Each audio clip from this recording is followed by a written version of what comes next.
ఈ భర్త తన భార్యని ఒక చెక్క బారెల్లో ఉంచి కొండపై నుండి దొర్లించాడు. అదృష్టవశాత్తు ఆమె నేరుగా కింద పడకుండా ఒక ఫర్నేస్ యొక్క ఇనుప ఫ్రేమ్లో చిక్కుకుంది. ఆమె ప్రాణం నిలిచింది, కానీ ప్రమాదం తప్పలేదు. లోతును కొలవడానికి ఆమె తన మరో షూ కిందకు విసిరింది, కానీ ఎటువంటి శబ్దం రాలేదు. నొప్పితో ఆమె నెమ్మదిగా లేచి ఇరుకైన ఇనుప భాగంపై జాగ్రత్తగా నడవడం ప్రారంభించింది. 2 అడుగులు మాత్రమే నడిచినప్పుడు ఆమె పాదం జారింది. భయం ఆమెను పూర్తిగా స్తంభింపజేసింది. ఆమె పాదం జారి ఆమె కింద పడింది. సమయానికి ఫ్రేమ్ను పట్టుకుంది, కానీ అలసట ఆమెను నెమ్మదిగా బలహీనపరిచింది. అయినప్పటికీ నిచ్చెనను చేరుకోవడానికి ఆమె తన శరీరాన్ని ఊపింది, కానీ నిచ్చెనపై దిగిన వెంటనే అది విరిగిపోయి ఆమె కింద పడింది. తను చనిపోతానని అనుకుంది, కానీ కళ్ళు తెరిచినప్పుడు తనను తాను ఒక వలలో చిక్కుకున్నట్లు గుర్తించింది. ఇప్పుడు ఆమె చెత్త ఫర్నేస్లో చిక్కుకుంది. త్వరగా బయటపడకపోతే ఆమె ఆకలితో లేదా అగ్నిలో కాలిపోతుంది. అకస్మాత్తుగా పైనుండి బాణసంచా శబ్దం వినిపించింది. ఆమె గట్టిగా సహాయం కోసం అరిచింది, కానీ బాణసంచా శబ్దం ఆమె గొంతును ముంచెత్తింది. అప్పుడు చిన్న చిన్న స్పార్క్లు పడడం ప్రారంభమయ్యాయి. ఒక్క స్పార్క్ పడినా అగ్ని మొదలవుతుంది. ఆమె వెంటనే స్పార్క్లను తన నోటితో ఆర్పివేసి తనను తాను కాపాడుకుంది.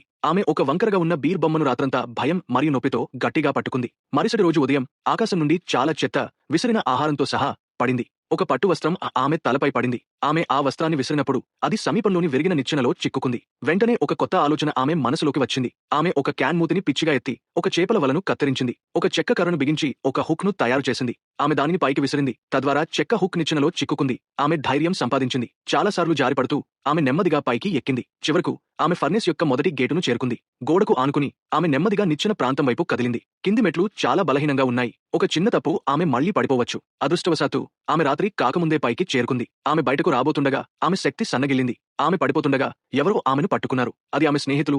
ఆమె అదృశ్యమైన తర్వాత ఆమె మొబైల్ లొకేషన్ ఉపయోగించి ఈ జంక్యార్డ్కు నేరుగా చేరుకుంది. ఆ స్త్రీ చివరకు రక్షించబడింది. ఆమె తన భర్త యొక్క హత్యాయత్న సత్యాన్ని అందరికీ వెల్లడించింది. చివరగా చట్టం ఆమె భర్తను అతని నేరానికి శిక్ష